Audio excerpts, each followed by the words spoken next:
Morning, friends. Morning. Good to see you guys. I like looking at you people every Sunday. I like you people. Back in the year 112 CE, or AD, there was a ruler in the Roman province of Bithynia. It's what we now know as modern-day Turkey. His name was Pliny, if you're looking for good boy names. Pliny. Keep that in mind. And Pliny had a simple job. Somebody said, when I thought about a boy named Pliny. Pliny had a simple job. It was to keep the Roman engine going. See, Pliny ruled at a time when the Roman Empire was dominating the world. Roman infrastructure and wealth and power and strength had just spread all throughout the ancient world. There were poets at this time who said that the Roman Empire ruled from the rising to the setting sun. As far as you could look, the Romans ruled. And they actually had religious kind of components to this as well that upheld the power of the empire. There was state-sponsored religion back in the day, mandated worship of Roman gods. And so the religion kind of served as a foundation for the empire. In fact, this was evident in the currency that we've discovered that they used. You can actually see this on their coins. Their emperors like Tiberius, Augustus, Nero, they were referred to as the Son of God. The emperors at that time were divine in some way. Religion served the purposes of the empire. So it was this holistic, powerful combination of politics and religion. But in the middle of Pliny's reign, amidst this incredibly impressive empire, he was faced with a dilemma. Because one day, a number of people were brought before him, and they represented a new, pervasive movement. And on the surface, this movement didn't really seem to pose much of a threat. It arose out of a place called Galilee, and Galilee at that time was kind of the armpit of the empire. Nothing really culturally significant came out of Galilee. But this movement, it was particularly pesky. It spread like a disease all over the Roman Empire. And these people were driving Romans away from comprehensive Roman allegiance because they had the audacity to call someone else the Son of God. They refused to worship the Roman gods, and their primary allegiance wasn't to the emperor. Anybody know the name of this movement? Christianity. In one letter to his friend Trajan, another great boy name if you're thinking about it, right? Pliny and Trajan. Those would just be like powerful siblings. In one letter to his friend named Trajan, Pliny called this movement a superstitious contagion, like a disease. He said that it was dangerously spreading to villages all around the empire. But then when he looked at the Christians who were in front of him, he was like, this doesn't really add up. Because these people don't look like revolutionaries. They were poor, many of them were uneducated, and they even had women leaders. Can you believe that? Women leaders? There's no way a movement like that gets off the ground. And so, after thinking much about it, Pliny figured the best move at this point was just to squash these Christians in front of him, have a power move to scare people off of this new ideology. And so he had these Christians killed. And he ordered that any other Christians in the province who were unwilling to recant their beliefs would also be killed. And that quickly became the norm across the whole empire. If you were found out as a Christian, you'd be killed. And certain emperors were particularly aggressive about this law. And yet, in spite of that persecution, in spite of Christianity's lack of any physical force or political power or social capital, Christians kept growing and growing and growing. It made no sense. They had no worldly power, and yet they expanded rapidly. They went from being non-existent in the year 10 CE or 10 AD to having more than 20 million adherents 300 years later in 310 CE. Many historians estimate that in 310, Christians made up about half of all Roman citizens. They expanded incredibly quickly. There's a historian named Kenneth Scott Lateret who writes about this. He's a historian from Yale who extensively has researched this period of time in history. He said, never in so short a time has any other set of ideas, religious, political, or economic, without aid of physical force or of social or cultural prestige, achieved so commanding a position in such an important culture. It's never happened. It's remarkable. And so that raises a pertinent question for us. How did this movement, which started with just a couple hundred followers of a no-name carpenter from a place called Nazareth, how did that movement grow so rapidly? How did Christians so comprehensively transform the world around them? And as it turns out, we actually don't have to do a ton of digging to answer those questions because we learn about the early church in these pages. We actually have record of what made them so transformative. And when we read about them, the answer becomes quite clear. Christians changed the world because they were enticingly different. They changed the world because they were enticingly different. They spoke of a sort of life and reality that was different than anything else the world had ever seen. This transformative divinity. And they lived out that transformative divinity in their midst. They did this so compellingly that millions of people over the next couple hundred years were willing to risk their lives for this reality. We're continuing in a teaching series here at Midtown called The Transformed Life. And we're looking at a few of the central pillars of the Christian faith and how each of these pillars transform not just our lives, but the world around us. And each of these pillars are broken down into these categories: becoming like Jesus, belonging to community, and blessing the world. Our first 3 weeks, we talked about things like scripture, prayer, disciplines, becoming like Jesus. And then last week, Gail did an amazing job kicking off this second section, belonging to community. And she unpacked the church, what the church really means, the messy and magnificent nature of the church. And in the text we explore today, we're going to examine characteristics of that church. What is it that made this church so enticingly different? What characteristics enabled them to transform the world around them? Because when we learn those things, we learn about, well, what it might mean for us today. So friends, if you have a Bible, turn it with me to the book of Acts. This is the 5th book in your New Testament, if you're flipping there. We're going to be in Acts chapter 2, starting in verse 40. If you don't have a Bible, that's okay. The words are going to be behind me on the screen, so you can follow along there. Also, if you don't have a Bible, let me know. We'll give you one for free. We're all about free books at Midtown. Acts chapter 2, starting in verse 40. And he, this is Peter speaking, and he testified with many other arguments and exhorted them, saying, "Save yourselves from this corrupt generation." So those who welcomed his message were baptized. And that day, about 3,000 persons were added. They devoted themselves to the apostles' teaching and fellowship, to the breaking of bread and prayers. And awe came upon everyone, because many wonders and signs were being done by the apostles. All who believed were together and had all things in common. They would sell their possessions and goods and distribute the proceeds to all as any had need. Day by day, as they spent much time together in the temple, they broke bread at home and ate their food with glad and generous hearts, praising God and having the good will of all the people. And day by day, the Lord added to their number those who were being saved. This is the word of the Lord. Thanks be to God. The beginning of this passage here that we read together is actually the end of one of the first ever sermons. The Apostle Peter, who was one of the original 12 disciples that Jesus called to him, had just finished powerfully recounting this redemptive and restorative story of Jesus to the people. And this was to a massive crowd. This was actually happening during one of the largest feasts of the year in first century Judaism, called Pentecost. Pilgrims from the Jewish faith had traveled all around and come to Jerusalem for this festival. Peter preaches this sermon, and what's the result? What happens here?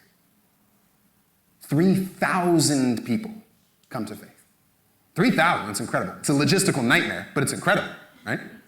3,000 people.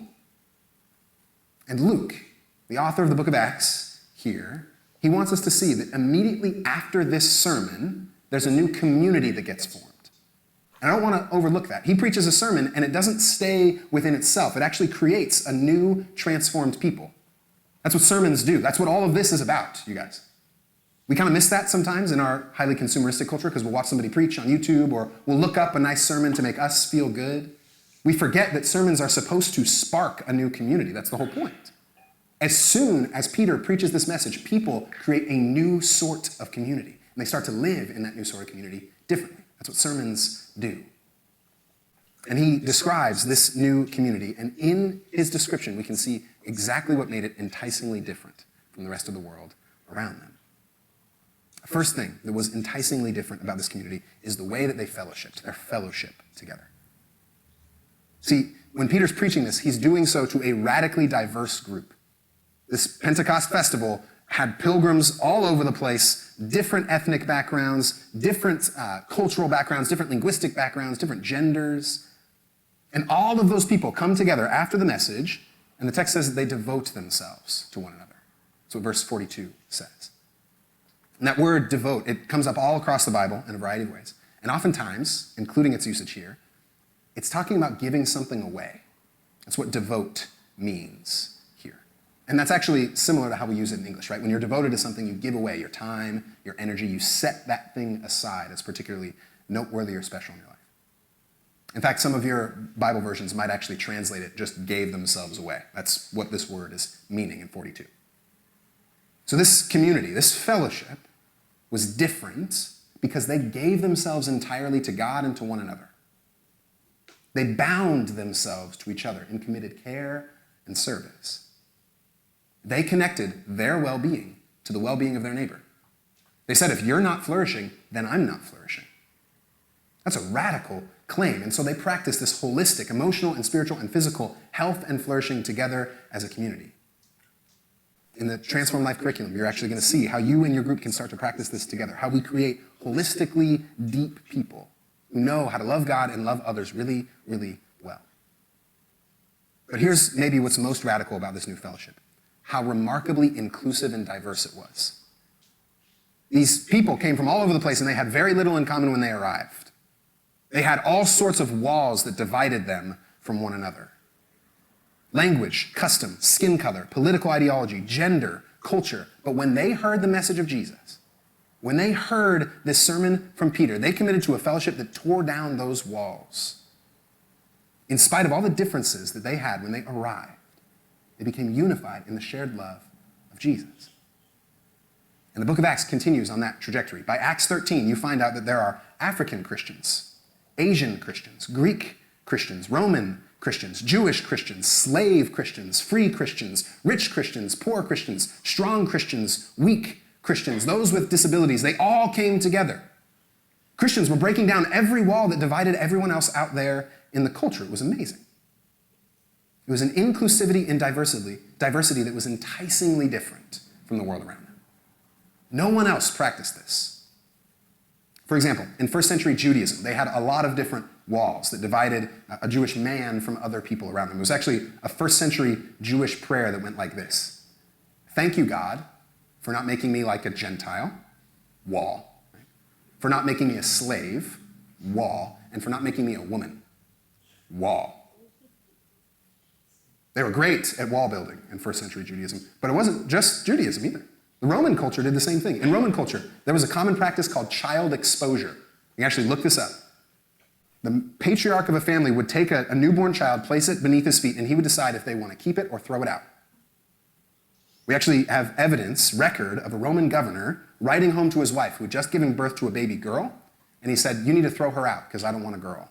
It was hard to be a child. It was hard to be a woman in the ancient world. And there's actually a famous quote from another Greek philosopher named Seneca that perhaps most blatantly expresses this reality. He says, we slaughter a fierce ox, we strangle a mad dog, we plunge the knife into sickly cattle, and children who are born weakly and deformed, we drown. It's hard to be a child. It's hard to have disabilities. There were walls dividing everyone from one another in the ancient world, and the Christian fellowship was enticingly different because they tore down those walls. And lest we think that we're much more advanced in our own inclusivity today, I challenge us to think about the walls that we build ourselves. What are the walls that we build in our hearts? What are the walls that we build in our world? Political walls? There's a recent study I saw I wanted to share with you guys. Both Republicans and Democrats were asked if they believed that people on the other side were reasonable, honest, caring, or humble. These are the percentages. Republican or Democrat, they never exceed 12%.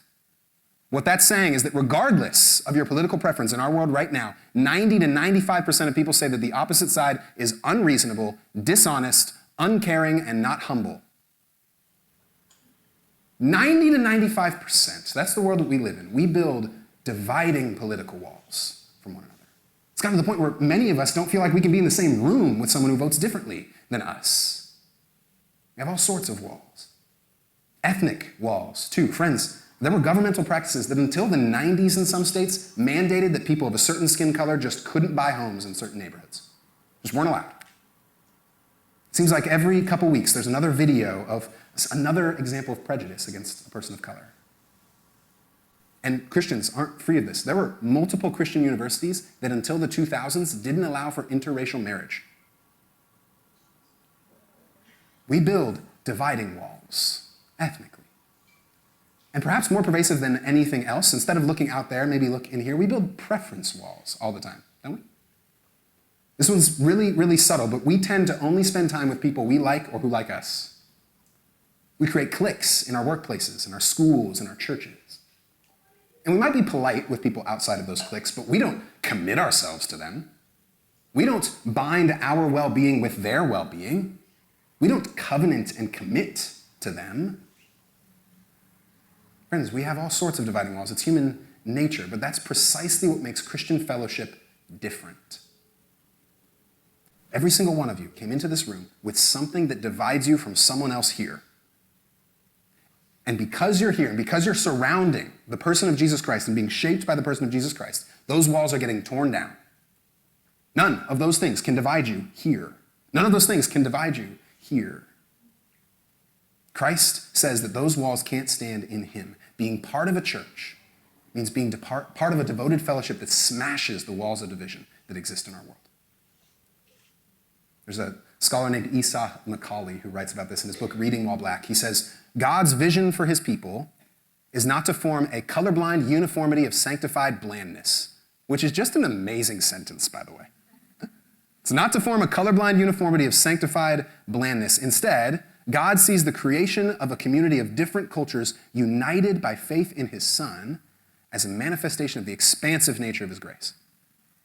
And that expansiveness is unfulfilled unless the differences are seen and celebrated, not as ends unto themselves, but as particular manifestations of the power of the Spirit to bring forth the same holiness among different peoples and cultures for the glory of God. In short, friends, the fellowship of the church isn't vanilla ice cream, it's Neapolitan. We should never forget that. That's what makes this thing so enticingly different. But it doesn't stop there.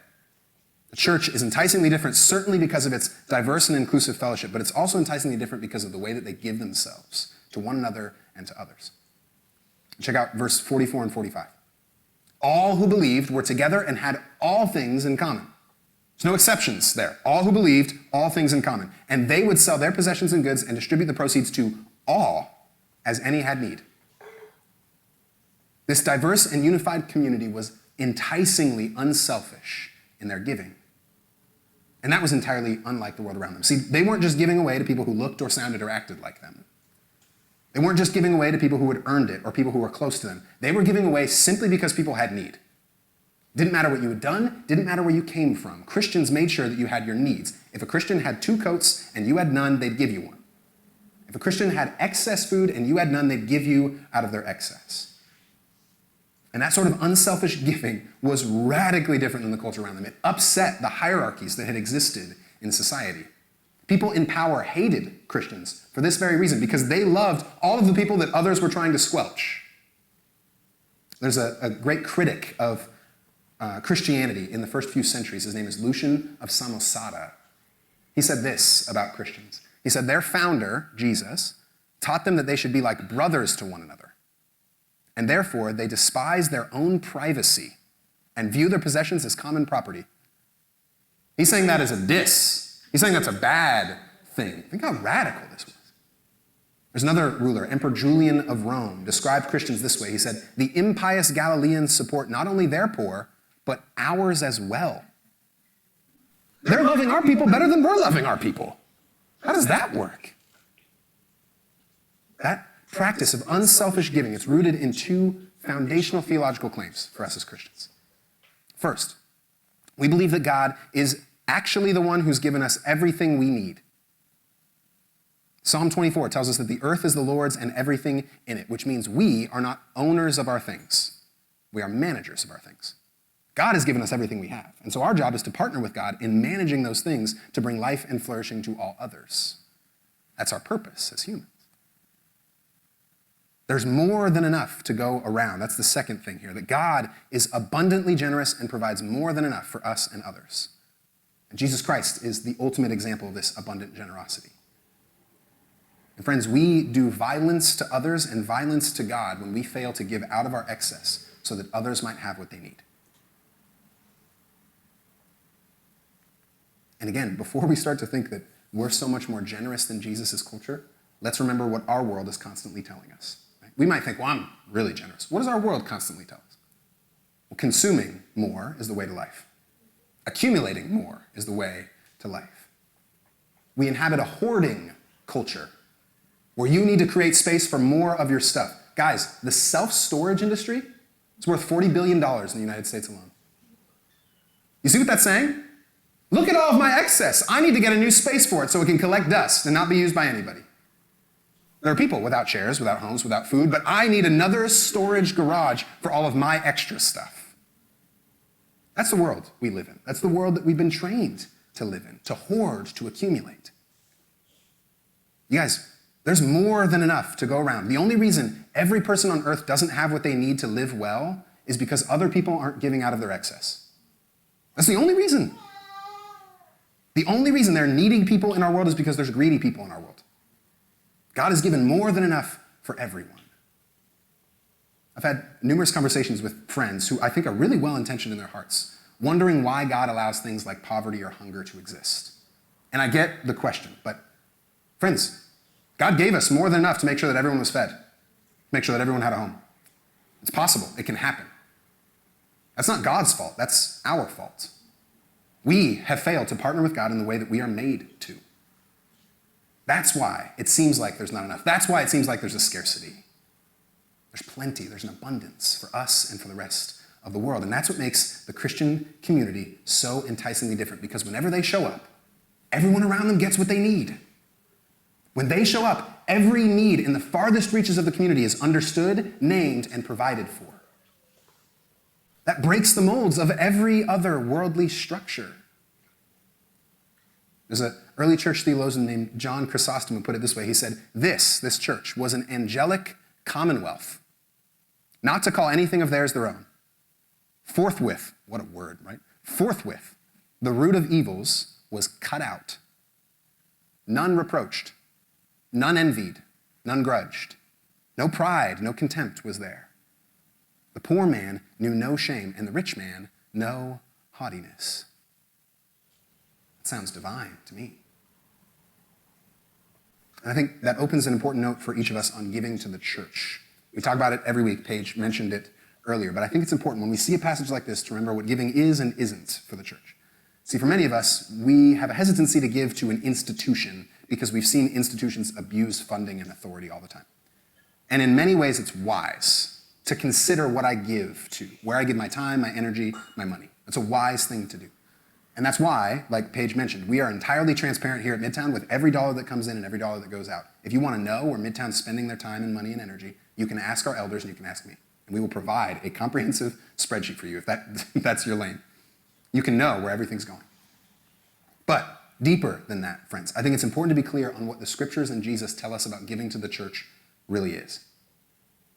See, our giving to and through the church is the foundational way that we participate in the work of God. That's why we do what we do. That's why we give to the church. We give to the church because we give for the world. That's the point. There's a foundational assumption embedded within this Acts text that the church exists primarily to serve the world as the vehicle of God's mission to the rest of the world. The church doesn't exist for its own sake. You don't give to just prop up an institution. You give so that that body of people can continue to give themselves away for others. That's what you're giving to. That's what the money is being used for. The church exists to give itself away to those in need. And so, as a reminder, you don't pay to come to church. We don't give money to get religious services doled out as we see fit. We give to participate in what God is doing. And if you stick around Midtown for long enough, you're going to see a lot of examples of what God is doing. Our rent to use this space on a Sunday morning, every dollar of it goes directly to a ministry called Hope Women's Center that serves vulnerable women every day in this space. We literally don't exist as a church and don't have a space as a church without giving ourselves away. Our mission fund directly contributes to a day relief center at our South Scottsdale sister church. That day relief center serves neighbors experiencing homelessness every week. And this last year, 43% of the people they served got into housing. 43%. Our kids ministry fund helps to extend the love and grace of Christ to families inside and outside the church on Sunday mornings here, but also through events like Trunk or Treat or Parents' Night Out. Sign up, parents, if you haven't yet. Our leadership team is meeting later this month to listen to the organizations and leaders in our community, to learn from them, hey, what's going on? What's going really well, and what are the hard parts of your work in this community? And how can Midtown start to invest? How can Midtown start to give their time and money and energy to the things that you say are most pertinent? And I don't say those things to brag. I just say that's what we're doing. That's our goal as a church. We see this picture of Acts 2, and we want to give to all who have need. We don't want to consider our stuff our stuff. We want to manage it well in partnership with God. And by the way, it's not just about money either. We're talking about a community of thousands of people here. Right away, thousands of people. You think they might have needed some administrative skills? Some organizational skills at this time to manage that money? Thousands of people, and yet everyone was taken care of. You need a lot more than just money. You need people who are committed holistically, using their gifts, using their talents, using their vocational spaces. That's required. It takes all of us, our time, our talents, and our treasures together to create a community like this. And so friends, whether or not you're currently giving to Midtown in any respect, whether that's with your time or your money, whatever, talk to God about it. Spend time with God this week and pray, hey, where might you be encouraging me to be a little more generous right now? Where might you be calling me to love my neighbors? Where might you be calling me to invest in the people around me? Because God is wooing you to partner with him, to bring life, to bring flourishing. It's happening. So this church, friends, it was enticingly different because of their diverse and inclusive fellowship. It was enticingly different because of the way that they sacrificially gave. It was unlike anything else around them. But it was also enticingly different because of the source of those things, the source of the fellowship and the source of the giving. See, many of us miss this in our culture because Christianity's been around for a long time. We think, well, we can be generous. We don't need to be Christian to be generous, right? We don't need to be Christian to forgive our enemies or love them well or extend forgiveness or practice radical generosity. And to be clear, no, you don't. It's a free country. You can be inconsistent if you'd like to. All of those things, all those ideals arose because of Christianity. They didn't come from anywhere else. We don't see anywhere else in the world landscape of cultures, of religions, of faiths that did this, that committed to this way of being. Another quote from Kenneth Scott Lazarus, this historian I mentioned before. He said, more than any of its competitors, it attracted all races and classes. Christianity gloried in its appeal to Jew and Gentile, Greek and barbarian. The Greek and Roman philosophies never won the allegiances of the masses. They appealed primarily to the educated, to the morally and socially cultured. Christianity drew the lowly and unlettered multitude, and yet also developed a philosophy which commanded the respect of many of the learned. Christianity, too, was for both sexes, whereas at least two of its rivals were primarily for men. The church welcomed both rich and poor. No other group, therefore, took in so many groups and strata of society. And so here, the question must be raised, why did it first appear in Christianity? And then he says this, it's the uniqueness of Jesus, which seems the one tenable explanation. Without Jesus, Christianity would not have sprung into existence, and from him and beliefs about him came its main dynamic. You guys, there was no culture before Christianity that produced an ethic of loving your enemies and giving your life away for them. Never happened until Christ came around. There was no culture before Christianity that produced an ethic of universal human rights. Christianity broke down all of the dividing walls and it said every human, regardless of who they are, regardless of where they come from, is worthwhile and beloved by God. Never existed before Jesus and his community. There's never been another culture or faith that said God gave himself away for his enemies. Never been another culture or faith that said release all of your power and wealth so that others might flourish. There's a reason that every time the Christian really practices this way of living, every time the community practices this way of living, it upsets social hierarchies and prejudices.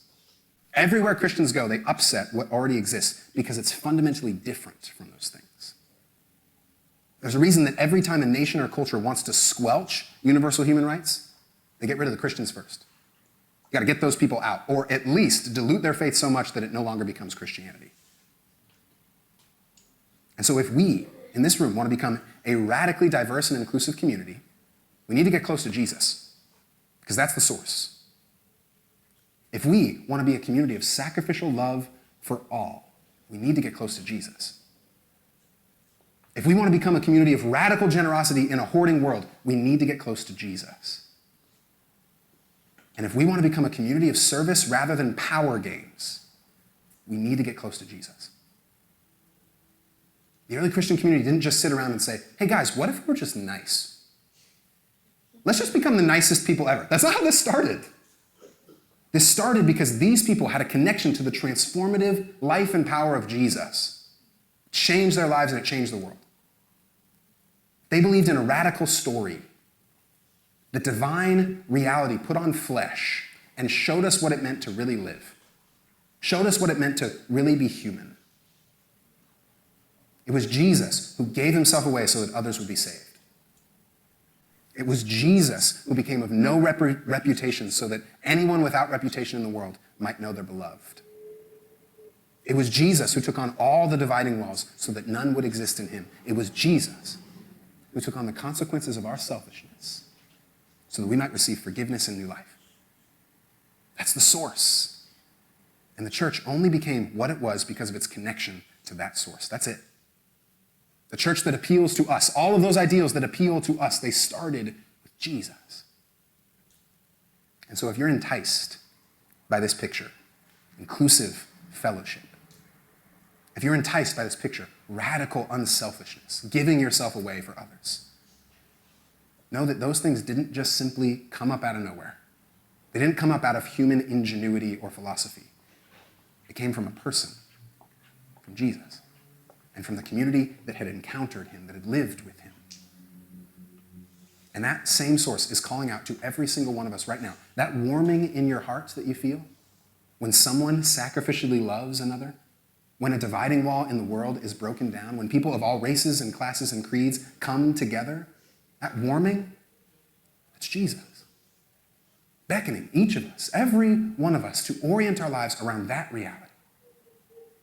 So might we, at Midtown, become a community that fellowships like this, that gives like this. Might we be a community that taps into the source of those things? Because transformation awaits us, a transformed life, and the transformation of the world awaits us, friends. Let's pray.